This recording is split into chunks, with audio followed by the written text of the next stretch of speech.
오늘 저희가 정말 단란한 분위기에서 저희가 이제 진행을 하고 있는데요. 마지막으로 가장 중요한 시간이 있습니다. 예, 아까 전에 제가 말씀드렸죠. 이강호 위원님, 보통 분이 아니세요. 공산혁명으로 대한민국을 뒤집어 엎으려고 하셨던 분이십니다. 그런데 완전히 저양하셔가지고 저도 사실 이렇게 이강호 위원님께 참 많은 것들 배우고 있는데요.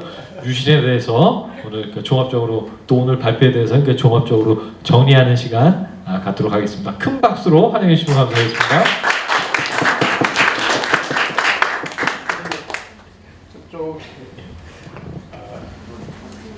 제가 이렇게 소개 드릴 때마다 이렇게 너무 부끄러워하시더라고요.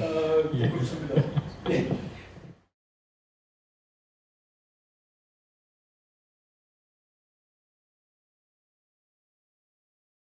뭐 옛날 얘기이기 때문에 잘한 거 하나도 없고 그래서 그렇습니다.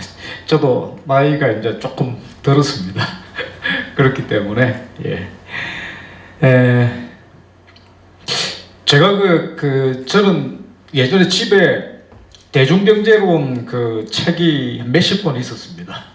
몇십 권 있었는데 지금 있는 거 다 잘 어떻게 하면은 꽤 골동품이 될 것 같은데 지금 현재는 어디 또 집구석에 있을지도 모르겠지만 제가 이제 직접 보는 건 딱 한 권이 있는데 어쨌든 그때 김대중 선거 직전에 70일 선거 직전에는 71년도 3월 26일자 그때 자기들이 공식적으로 했던 초판본이 있긴 있습니다. 거기에 이제 읽어보면서 아까 이건희님께서 발표하실 때 말씀하셨듯이 이건 참 이건 아니다 그런 건 느꼈습니다. 그래서 대중경제론 이야기부터 제가 먼저 이렇게 말씀을 드리는 거는 사실 앞에 안보 위기라는 게 굉장한 문제죠. 근데 이제 그걸 먼저 또 강조를 하다 보면은 저들은 이제 소위 저는 그냥 민주파리다 이렇게 얘기를 하는데 민주파리, 평화파리 이렇게 얘기를 합니다. 그걸 받아대고 하면서 행세를 하려고 하는 사람들은 요즘도 그러죠. 계속 지속적으로 수십 년 동안 해왔던 얘기가 안보 논리를 과장하면서 어쩌고 저쩌고 이렇게 왔습니다. 이제 그런 소리를 한 대가가 핵을 가지고 이제 설치는 이런 사태를 맞게 된 거고 아주 무지막지한 사실은 그런 문제를 가진 어떤 국가 그런 체제 그런 어떤 정치배가 무기를 갖게 되면은 핵무기를 특히 갖게 될 때 어떤 일이 벌어질 수냐라는 거는 지금 현재 상황이 보여주죠. 핵전쟁이 실제로 터질지도 모르겠다라는 상황, 그게 오늘 내일 한다라는 것 아닙니까? 어젠가 러시아가 우크라이나 점령지를 국민투표로 병합한 걸 공식화해버렸죠. 그들의 이제 법적 논리로는 이제 러시아 영토가 됐기 때문에 거기에 밀고 들어가게 되면 러시아 영토를 침공하게 되고 그러면은 거기에 핵으로 대응을 하는 게 합리화 합법화되는 이런 이제 논리가 구성이 됩니다. 그리고 계속 그런 위협을 해왔었죠. 그러니까 이제 최소한의 기본적인 어떤 양식도 갖추지 못한 그런 권력에만 미친 이런 어떤 불의에게 무기가 들어가면 그런 일이 발생을 합니다. 그래서 안보라는 부분들은 그야말로 이제 상투적인 어떤 수거로 아무리 강조해도 지나치지 않다. 이렇게 이제 그렇습니다. 살아야 됩니다. 그럼에도 제가 이제 대중경제로부터 우선 먼저 말씀을 드리는 거는 우리의 긴 흐름 맥락에서 오늘 직접 나오진 않았지만 저들은 이제 비판하는 자들 혹은 이제 그냥 마이크 그냥 말씀드리겠습니다. 나오네요. 비판하는 자들이 이제 흔히 써먹는 것 중에 하나가 이승만 대통령과 박정희 대통령을 자꾸 분리를 하려고 그럽니다. 그리고 이게 이제 연결되는 부분을 마땅치 않게 정리하려고 하는데 그렇지 않습니다. 사소한 에피소드라든가 여러 가지를 가지고서 왜곡하고 매도하는 건 아주 사악한 짓입니다. 큰 흐름으로 보면은 아주 연명하게 이어져 내려온 우리의 근대화의 어떤 거니까 사명이 있었고 그것을 이어오는 거에 어떤 것을 인식을 하고 시작한 그리고 이어받아 나가는 그런 어떤 장엄한 흐름이 있었습니다. 1901년에 4월 19일자로 하필이면 4월 19일자인데 이승만 대통령께서 그때 이제 26살 때입니다. 제국신문이라고 있습니다. 이제 창간한 신문이었습니다. 거기에 사설을 하나 썼습니다. 이제는 이제 일본에도 꽤 많이 알려졌습니다. 내용이 어떤 건가 하면은 이제 세계의 모든 나라가 통상이 되었으니 상업 흥왕함이 나라의 근본적인 길이다 이렇게 얘기합니다. 상업 흥왕함 이제 요즘 뭐 조금 이제 그걸 말을 만들어내자면 농자 천하지 대본이 아니라 상자 천하지 대본 혹은 상업 천하지 대본이라고 얘기를 한 겁니다. 그러니까 26살 때입니다. 수출 입국 노선은 그걸 이어받은 거죠. 너무 당연한 게 사실은 지금은 이제 남한은 5천만, 북한은 한 2천만 정도랍니까? 그래서 어쨌든 이제 한반도 전부 다 합치면은 남북한 합치면 7천만이 좀 넘어가게 될 텐데 8천만 정도 가량 되겠죠. 이 인구를 농업만을 가지고서 먹여 살린다라는 것은 안 됩니다. 조금 그러니까 뭐라 할까요? 이제 속되게 표현해서 포민하게 산다라고 하면 이제 더 많은 경제력을 가져야 되겠죠. 그 문제를 떠나서 먹고 사는 것, 그러니까 자급자족을 해결한다는 것도 다들 그런 거는 학교에서 배우셨죠. 그러니까 한반도는 기본적으로 자연 조건이 70% 내지는 80%가 산악지대다. 그래서 농토가 참 적다. 그래서 개간을 하고 개척을 이런 얘기들을 많이 보셨을 겁니다. 실제 그렇습니다. 그래서 인구가 아주 적을 때라면 모르겠지만 아주 옛날로 거슬러 올라가서 한 500만 정도가 그러면은 그렇게도 해볼 만은 하겠죠. 아름답게 이제 농업 천국을 구성해 보려고 이럴 수 있겠지만 5천만, 7천만, 8천만을 가지고 어떻게 그렇게 가능합니까? 그런데 희한한 얘기가 하나 있습니다. 김일성이가 1982년도에도 그런 얘기를, 그 이전에도 그런 얘기를 했었는데, 그게 이제 그들의 한계, 그 중에서도 공산주의자들 그 중에서도 김일성이라는 자의 아주 형편없는 수준을 보여주는 어떤 어록인데, 그들은 그걸 굉장히 진지하게 스스로가 남겨놨습니다. 쌀이 공산주의다 이렇게 얘기 나왔습니다. 논리가 이래요. 먹고 사는 게 제일 중요하다. 쌀이 공산주의다. 아는 게 그거밖에 없는 겁니다. 쌀이 공산주의다라고 하면서 그래서 어떻게 했는가 하면은 산을 갖다가 깔아뭉개죠. 농토를 만듭니다. 그렇게 해가지고 어떤 일이 벌어졌습니까? 비 오니까 쓸려 내려가죠. 멀쩡한 평지의 농토도 다 쓸려 내려갑니다. 그렇게 해서 산에는 나무가 사라지고 그리고 농토는 쓸려 내려가고 식량 생산 정지는 안 되고 이게 북한의 농업입니다. 그렇게 되어버렸어요. 근데 그걸 헤아리지 못하는 사람입니다. 그리고 또 한편 쌀이 공산주의다라는 발상법 안에는 산업화에 대한 인식이 존재를 안 하는 거죠. 그걸 모르는 겁니다.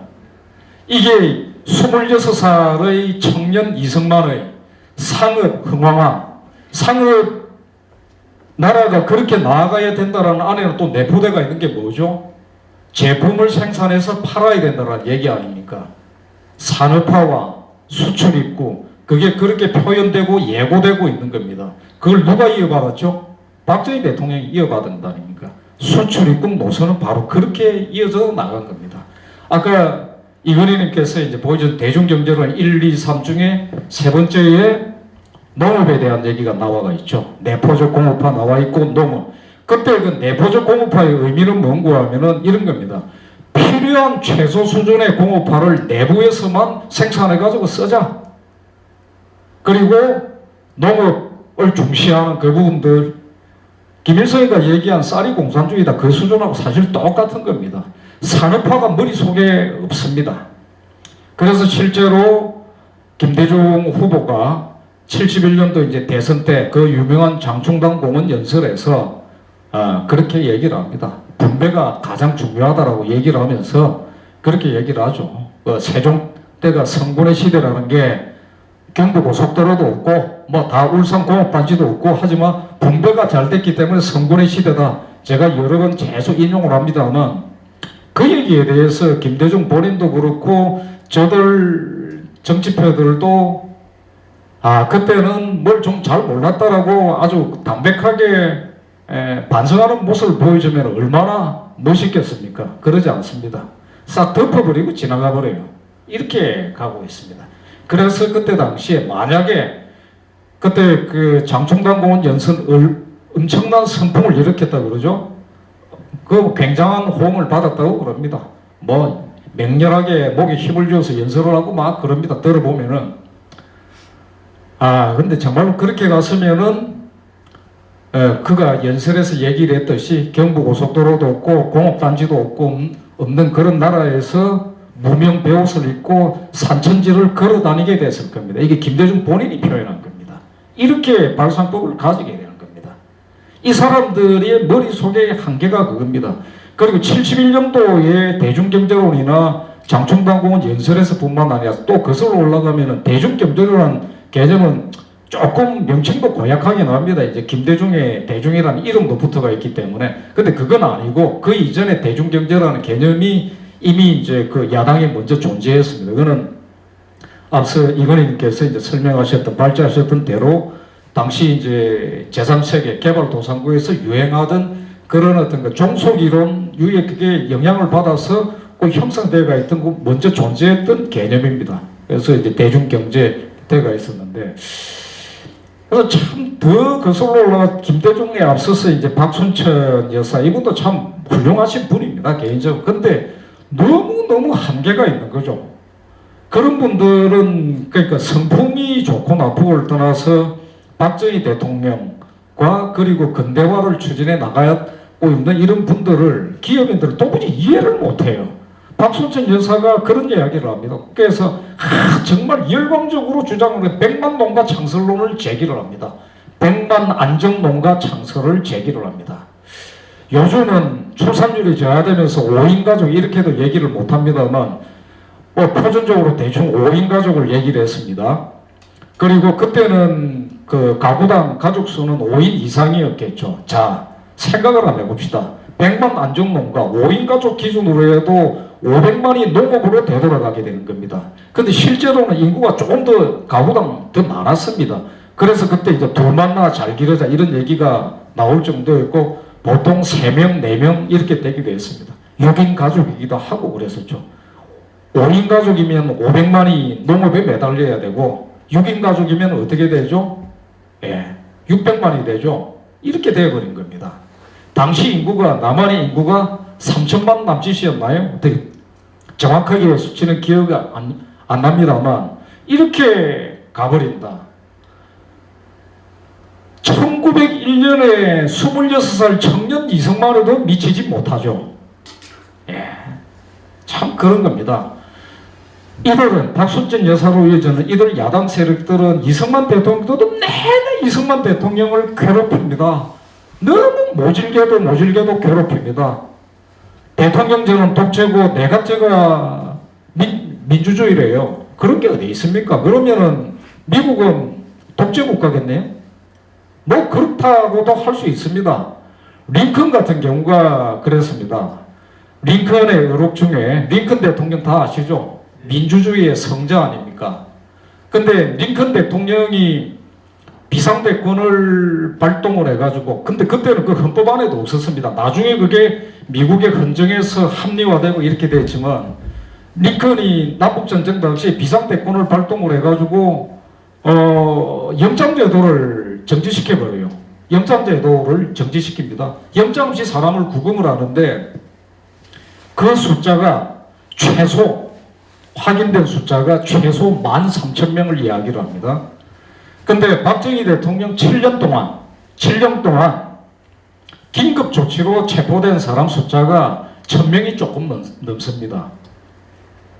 긴급 조치도 마구잡이로 그런 건 아니었습니다. 다 잡혀간 사람들 다 이유가 있고 이랬습니다. 7년 동안 그랬는데, 근데 링컨은 잠깐 동안 13,000명을 그냥 아무 영장 없이 잡아서 군사 감옥, 군 감옥에 그냥 바로 집어넣어 버립니다. 이렇게 했어요. 그리고 심지어 이런 의혹도 있습니다. 조금 더 일찍이 내가 독재권을 발동을 했다라면은 이렇게 이제 국가가 전쟁으로 치달아가는 이제 분리주의자들이 독립된 이제 분단을 선언을 하고 이래 되면서 여기까지 치닫는 일을 사전에 예방할 수 있었을 텐데 라는 말을 닉슨 본인이 한 말입니다. 그 링컨 본인이 한 말입니다. 독재라는 표현을 씁니다. 근데 링컨에 대해서는 민주주의의 성자라고 부르지 않습니까? 워싱턴 가면은 기념관, 미국에서 제일 웅장한 기념관이죠. 링컨 좌상이 딱 서가지고 있습니다.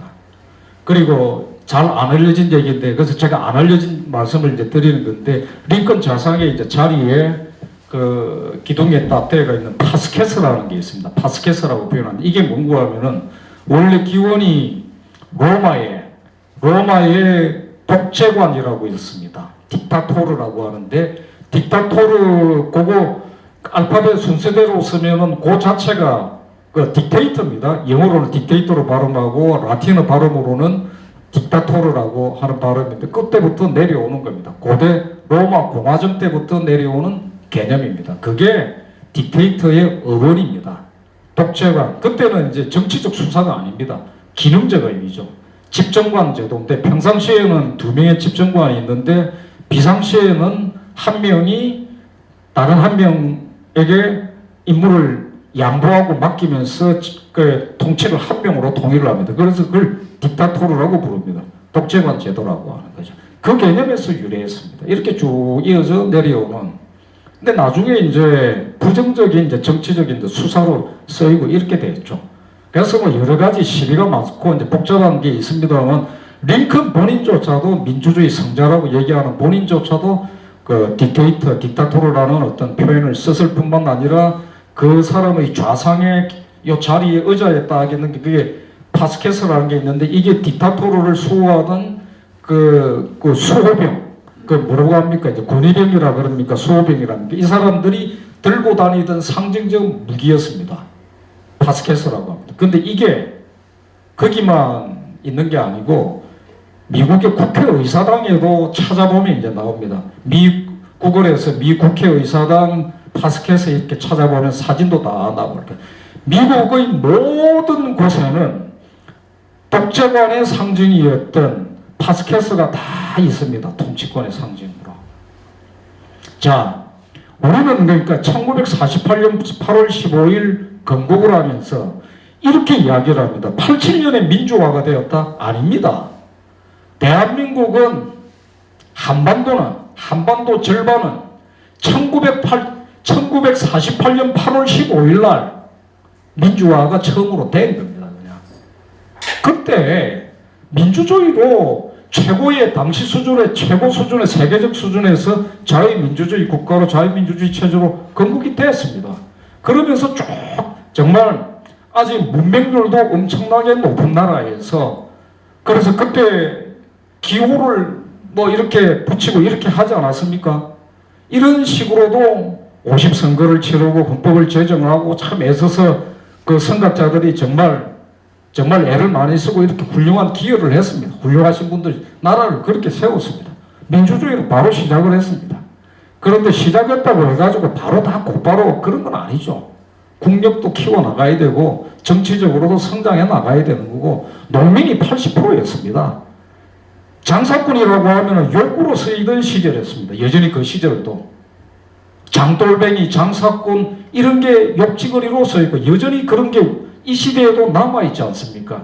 1901년도에 이승만 대통령께서 청년 이승만이 상업흥황한 상업천하지 대본을 얘기를 했음에도 불구하고 반세기가 흐른 뒤에도 여전히 상업은 밑바닥으로 보는 문화 지금까지도 이어지고 있는 상인, 기업인, 장사 이런 부분들을 귀하게 존경스럽게 생각하면 참 약하죠. 좌익적인 영향도 있습니다. 그래서 좌익적인 발상이라는 것은 전근대적인 발상하고 다 연결되고 통하고 있습니다. 장사는 정말 훌륭한 겁니다. 저는 그냥 제3제사 강조를 하는 겁니다. 장사를 하려면 어떻게 됩니까? 거래를 안 한답니까? 거래는 상대가 있는 거죠. 혼자서 자기 만족을 구하는 게 아니죠. 쉽게 말해서 혼자 땅 파먹고 사는 채집이 아닙니다. 그래서 거래를 한다는 것은 타인을 고려를 해야 되죠. 불가피하게 내 상품을 사게 만들어 속이든지 꼬시든지 어쨌든지 간에 즉 다시 말해서 자기가 아니라 타자를 인식을 하게 되는 거고, 이렇게 되면서 사회성이 형성이 되고 타인을 인정하게 됨으로써 그게 뭡니까? 민주주의 아닙니까? 자연적으로 그 바닥에는 상업정신이라는 부분들은 민주주의와 직결되어 있습니다. 근데 이런 이제 어리석은 자들 혹은 사악한 자들은 민주주의를 그렇게 이야기를 안 하죠. 억압자와 지배자와 피지배자, 억압 탄압하는 자와 그렇지 않은 자 이렇게 대비시켜 가면서 얘기를 합니다. 거짓말입니다. 그렇게 발전되어 나오지도 않았고요. 그렇게 선동을 하게 되면은 인간에게 누구에게나 다 인간은 내면에 억하심정이 있을 수도 있습니다. 다 그렇지 않습니까? 질투심이 있을 수도 있고, 이걸 갖다가 정복시켜 나가면은 그 사람 본인을 위해서도 사회를 위해서도 개인을 위해서도 안 좋죠. 심리적으로 지옥에 빠지게 되는 겁니다. 그래서 사악한 선동은 정말 나쁜 거죠. 백만농가 창설, 그 다음에 외자 유치는 안 된다, 수출 위주로 나가는 것은 잘못됐다, 내포적 공업화로 나가야 된다, 농업을 중시해야 된다. 만약에 알고서도 그렇게 했다라는 사악한 선동이죠. 나쁜 놈입니다. 그죠? 그리고 몰라서 그랬다라면은 무식하고 무지하고 무능력하고 그래서 자격이 없는 것 아닙니까? 그렇게 보여준 것 아닙니까? 자, 이럴 때 이승만 청년 이승만의 입장에서, 이승만 대통령의 입장에서, 그리고 근대 교육을 받고 근대화를 이해를 하고 그 핵심이 무엇인지를 이해하고 있는 선각자인 사람들의 입장에서, 대표적으로 당시에는 박정희 대통령의 입장에서 그 반대편에 그런 말도 안 되는, 최소한 자 사악하지는 않다 하더라도 저렇게 무지몽매한 선동을 하는 부분에 대해서 어떻게 대응을 했어야 할까? 저는 이렇게 생각을 합니다. 만약에 다른 대안이 있었다라면은, 다른 대안을 찾을 수 있었다라면은, 유신 같은 이런 패턴에 다르게 할 수 있었다라면은 일단 그렇게 설정을 해둡시다. 일단 그렇게 가정을 해두고. 그러나 이렇게 서서히 이제 윤곽이 보입니다만 정말로 말이 안 되는 상황으로 끌고 가려고 할 때 눈에 다 보이는 겁니다. 무명배옷 입고 산천지를 걸어다녀도 그게 성군의 시대다라고 얘기를 하는 사람이 선풍을 일으키는 이런 상황입니다. 여기에서 어떻게 선택을 했어야 될까? 그리고 앞으로 이제 되돌아가서 안보 위기 상황, 68년도부터 비롯된 이 상황도 있지만 정말 더 놀라운 거는 1971년 바로 그 해 대통령 선거가 진행되는 그때 있었던 일이 또 있습니다. 71년도 1월 23일 날 칼기 납치 미수 사건이 있었어요. 칼기 납치 미수 사건이 있었어요. 그 다음에 대통령 선거전이 진행되는 그 와중에, 그러니까 그때 선거가 4월 27일인가 예정되어 있었을 겁니다. 그런데 바로 그 4월 초반에 서독에서 대사관 일가족이 납북되는, 도망쳤다라는 얘기도 있고 납북에 대한 얘기도 있고 하죠. 어쨌든 간에 또 그런 일이 있었습니다.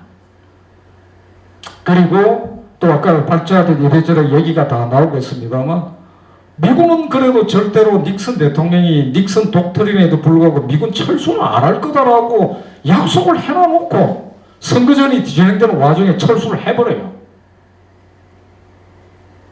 자, 이렇게 엎친 데 덮친 경우 막 달려 들어오는데, 여기에 대한 어떤 거니까 심각한 대응을 얘기하는 게 아니라 정반대 방향으로 가보죠. 김대중 후보는 정반대 방향의 얘기를 합니다.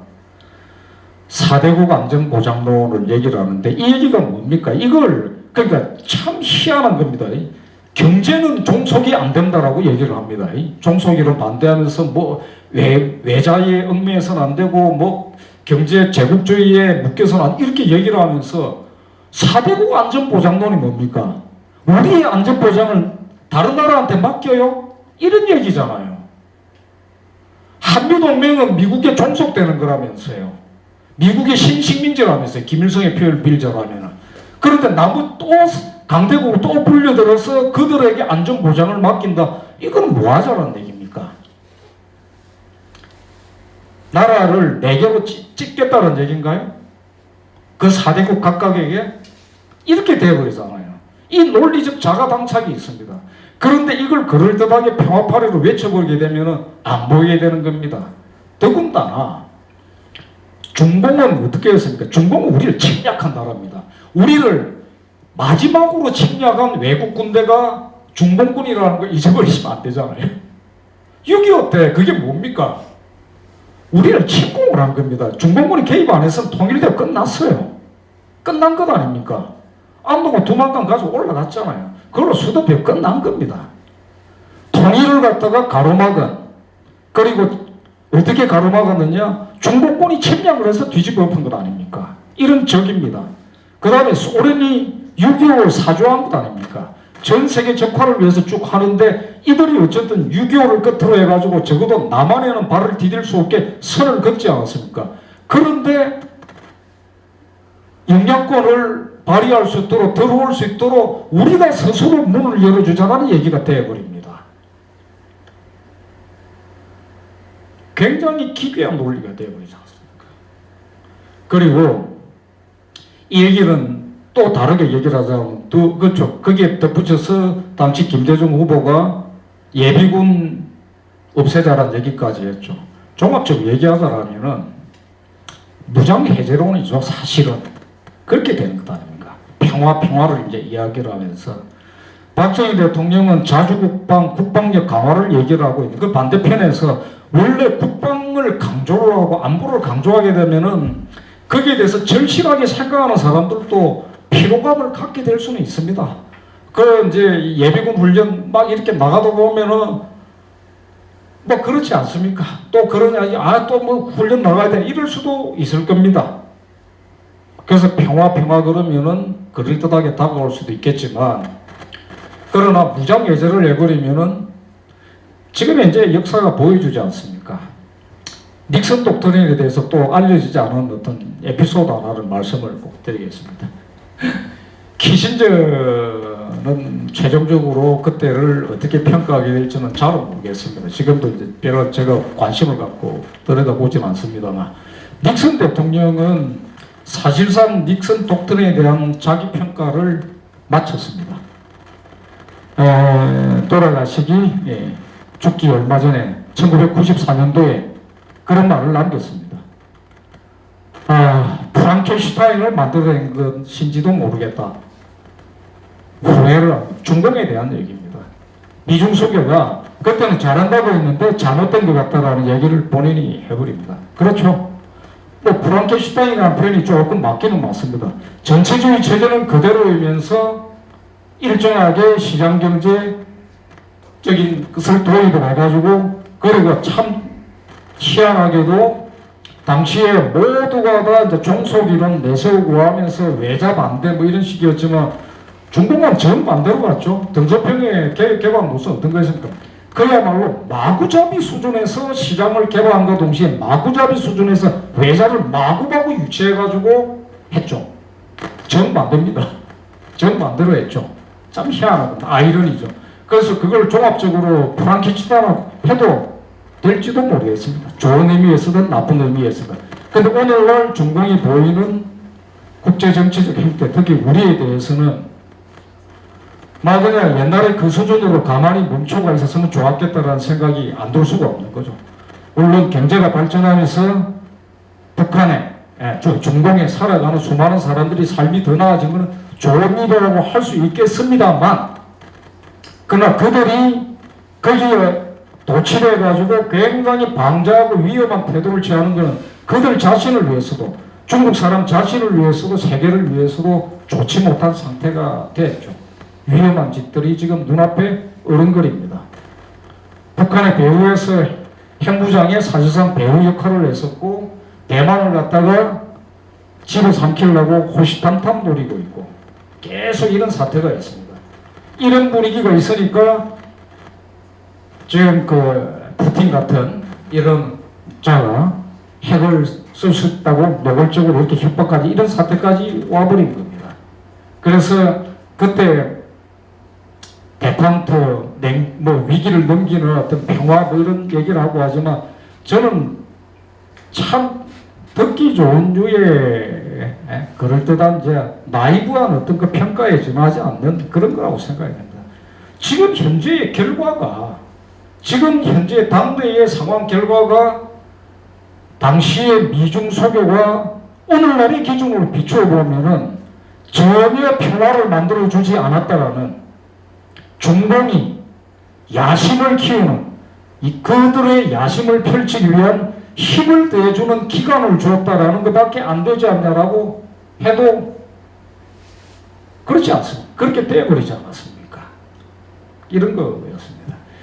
그 상황이 음습에 왔을 때 그런 상황이 왔을 때 선거전이 진행되는 와중에 미군 철수까지 해버리는 이런 상황이 왔을 때 그런데 유력한 맞상대 야당 후보라는 사람은 정반대 방향으로 달리는 경제는 경제성장, 경제발전은 중지하자라고 사실 얘기를 하는 겁니다. 본인이 그렇게 얘기한 거예요.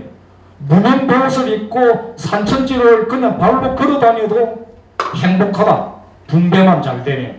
이렇게 얘기를 하고 그 다음에 안보에 대해서는 정말 아무짝에 쓸모없는 얘기를 하고 있는 이런 상태였습니다. 선거 결과가 정말 아슬아슬하게 결과가 나왔습니다. 그대로 쭉 이어진다라면은 그리고 야당의 선동은 끊임없이 계속되고 있습니다. 정치적 선동은. 부당한 선동이 계속되고 있었습니다. 그리고 이 부분들은 여러 가지 이유가 겹쳐가 있는 거죠. 당시 지식인들의 한계, 국민들도 그렇습니다. 한순간에 높은 수준으로 성장할 수 없는 거죠. 이렇게 쭉 가야 되는데 여기에 어리석은 사실은 아무것도 모르는 바보 수준의 어리석은 지식인들, 그게 잘한다고 생각을 하면서 비판하는 어리석은 지식인들과 사악한 정상배들, 그리고 여전히 잘 모를 수밖에 없는 국민 모든 것을 어떻게 다 일일이 헤아리겠습니까? 정치적 경험도 역사적으로 한국의 축적도 한계가 있던 이런 상황이었습니다. 계속 선동은 계속되고 있습니다. 국제정치적으로도 경제도 이제 막 곧 이런 이제 궤도에 오르기 시작했습니다. 만약에 그때 정지됐으면은 종합공업 대국입니다. 한국은 없습니다. 그리고 정부와 산업 대국이기도 하지 않습니까? 그런데 정부와 산업도 종합공업의 발전하고 무관한 게 아닙니다. 그 바탕에 저력이 있었기 때문에 그 성공에 의한 어마어마한 규모의 경제를 성취해낸 게 있고 그 필요성이 한국의 종합공업, 기계공업의 필요성이 저변에 존재하고 대중적으로도 확대된 경제 속에서 존재하는 수요가 존재하기 때문에 사실은 정부와 산업도 성공할 수 있었다. 이렇게 봐야 될 겁니다. 이렇게 온 겁니다. 여기까지 왔습니다.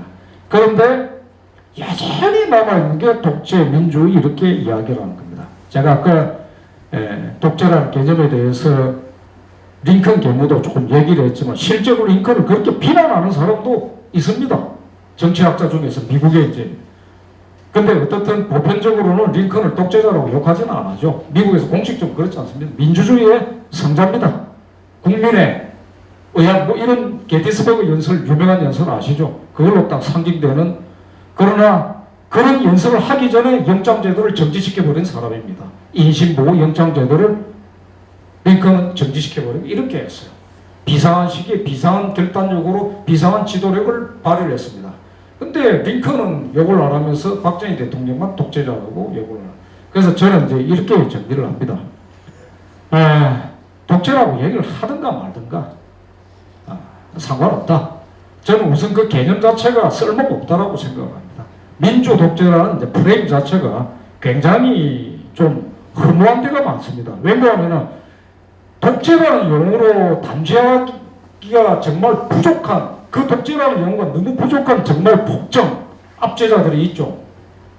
폴포트 같은 경우 아까 김원구 대표도 말씀하신 폴포트 같은 경우에 그걸 그냥 독재라고 얘기를 해가지고 되겠습니까? 스탈린은 어떻습니까? 스탈린 때문에 죽은 사람이 얼마입니까? 숫자가 차이가 있습니다만 3천만에서 7천만 얘기합니다. 스탈린 때문에 죽은 사람 얘기야. 좁혀서 들어와서 최소한 우크라이나 경우만 해도 스탈린 때문에 희생된 숫자를 최소로 잡는 게 1,000만입니다. 최소로 잡는 게. 고의적 기근 정책에서 홀로도모를 합니다.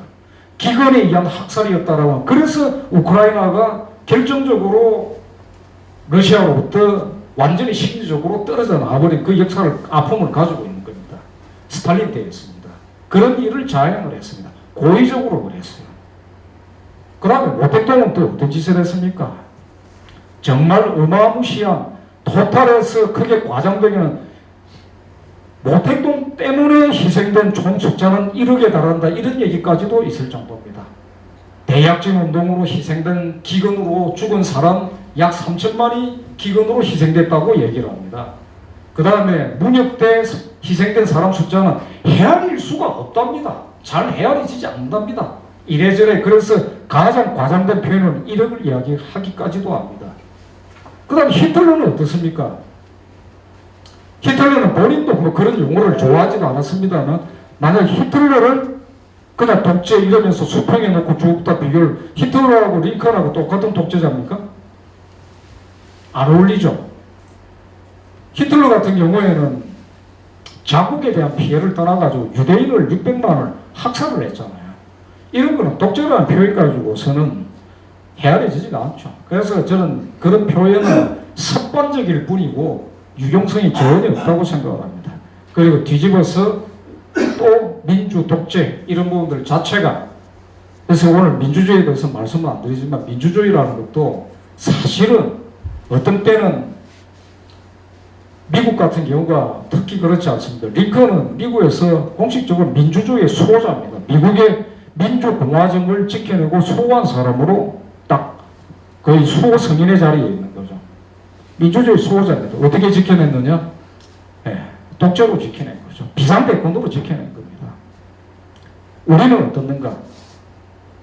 아니라고 해도 상관없습니다만 더 이상 박정희 대통령의 정치에 대해서, 박정희 대통령에 대해서, 그리고 유신에 대해서도 습관적으로 간섭적으로 독재라고 딱지를 붙여가지고 이렇게 비난하고 하는 부분들은 이제 개념상으로 전혀 유용성이 없다. 이런 부분들은 분명히 좀 해야 되지 않을까 싶습니다. 그래서 박정희 대통령을 그렇게 비난하는 자들이 김일성에 대해서는 그런 용어를 쓰지도 않아요. 웃기는 얘기입니다. 이렇게 되어버린 겁니다. 이렇게 돼서는 안 되는 거죠. 그래서 이런 것들이 이제 뒤섞여가 있다라는 것. 그리고 실제로는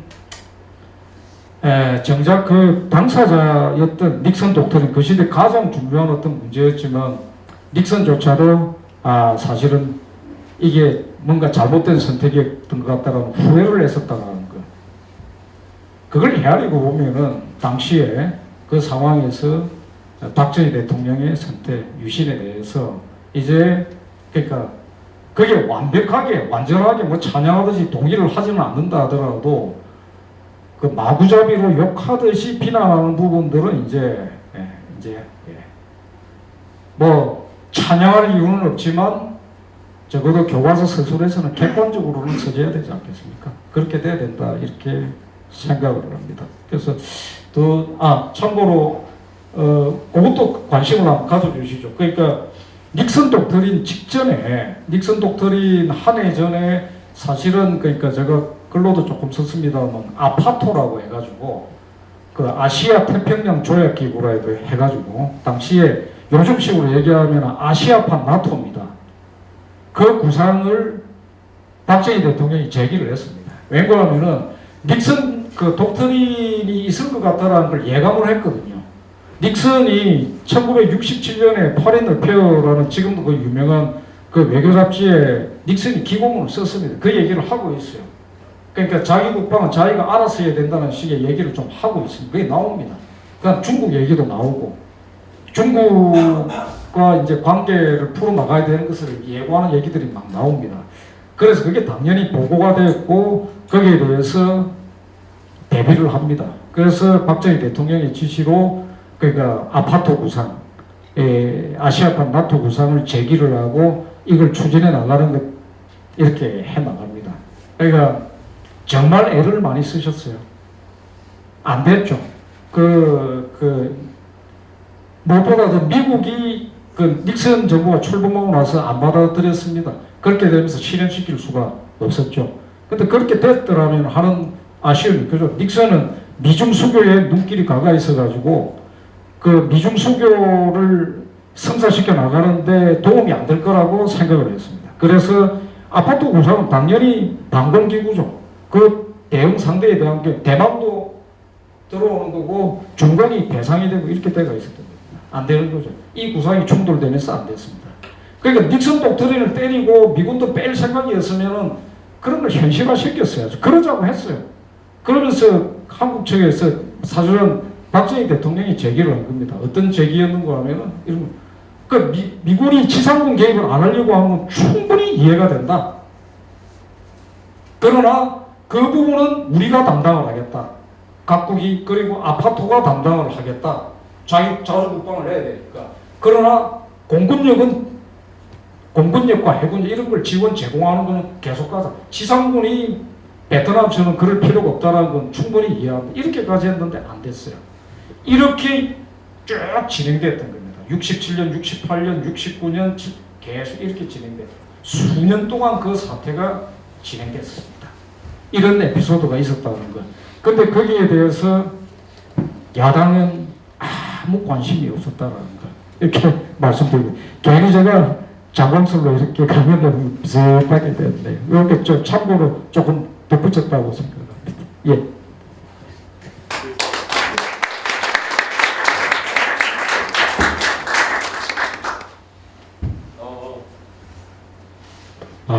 예. 오늘 요 세미나가 사실은 그 이강호 위원님께서 이렇게 숙제 내주셔가지고 유신에 대해서 뭐 저도 그렇고 여기 오늘 발표하신 분들이 이렇게 준비를 하게 됐던 건데요.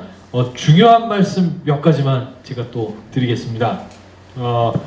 요거는 최근에 중국 내부에서 나온 자료인데 그 당시 대기근하고 문화대혁명 얘기가 나왔잖아요. 대기근으로 죽은 사람이 내부에서 그 당시에 중국 관료들이 추정한 게 9천만이다 라는 자료가 대기근만 문화대혁명 빼고 대기근만 9천만이다 이런 뭐 내용이 나온 것들을 제가 한번 확인한 적이 있었고요.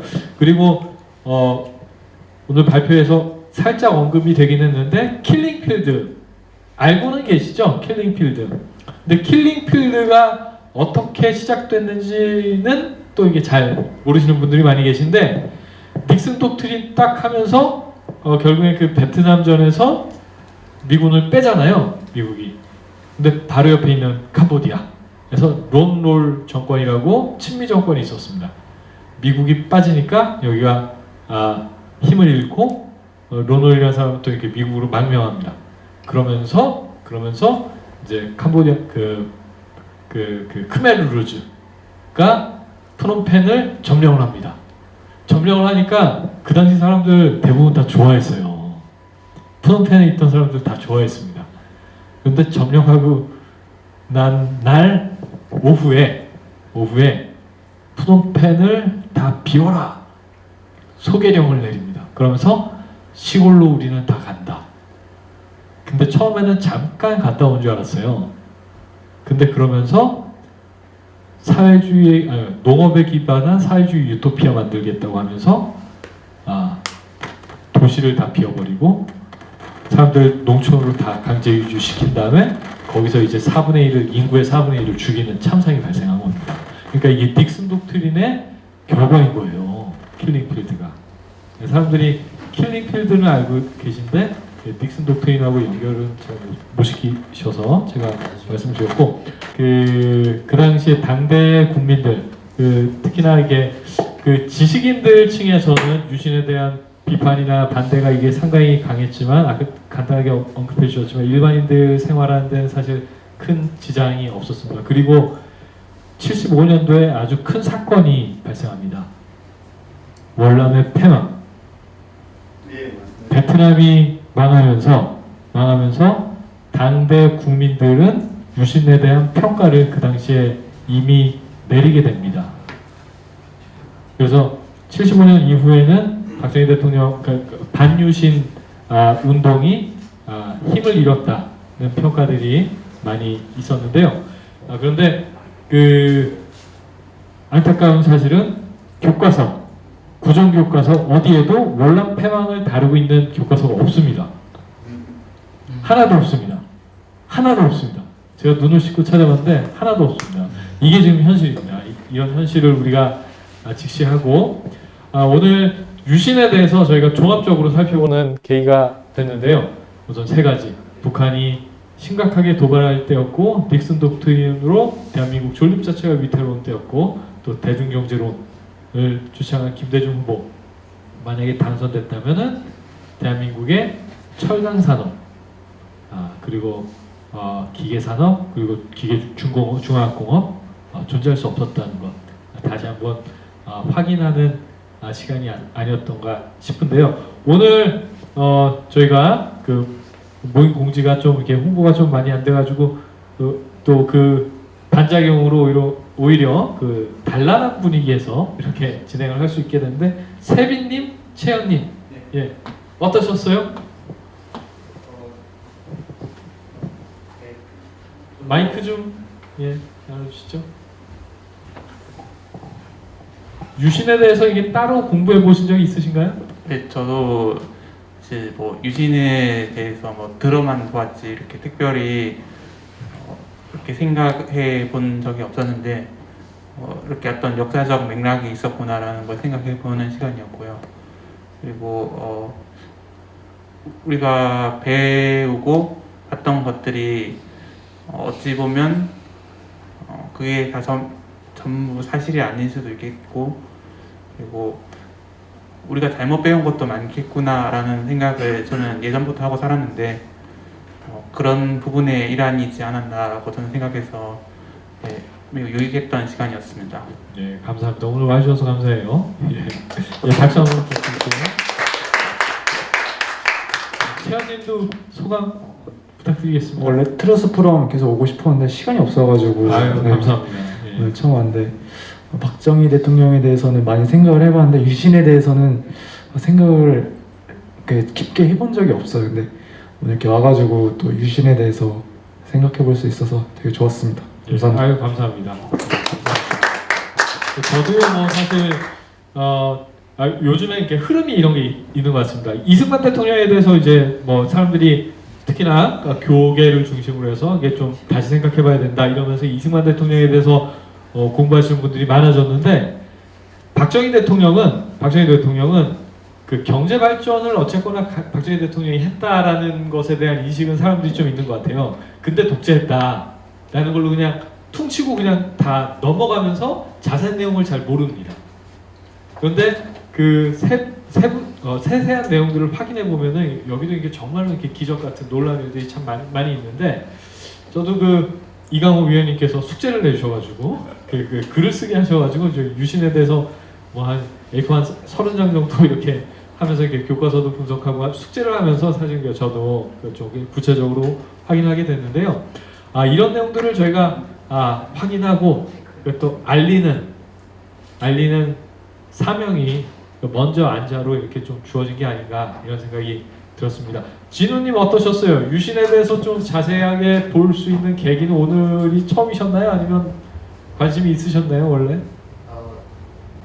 사실 그 고등학교를 졸업하고 대학에 와서부터는 제가 뭐 역사에 관심이 있었지만 사실 한국 근현대사에 엄청 큰 관심을 두고 있지는 않았었는데 오늘 조금 다양한 것들을 많이 배워가는 것 같습니다. 특히 그 청년 분들께서 발표도 해주시고 그다음 마지막에 이제 물론 위원님께서 약간 장광설을 하셨지만 되게 다양하고 자세한 내용들을 들을 수 있어서 좀 도움이 많이 되었던 것 같습니다.